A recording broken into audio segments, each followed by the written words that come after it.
Hello everyone, how are you doing? This is MD Tech here for another quick tutorial. In today's tutorial, I'm going to show you guys how to enable or disable writing in the handwriting panel with your fingertip on your Windows 10 laptop or tablet device.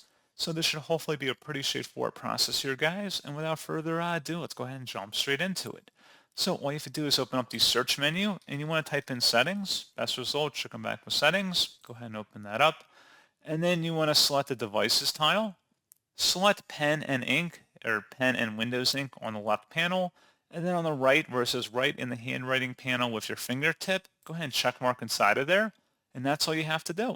So pretty straightforward process, guys, and as always, thank you for watching. I do hope that I was able to help you out, and I do look forward to catching you all in the next tutorial. Goodbye.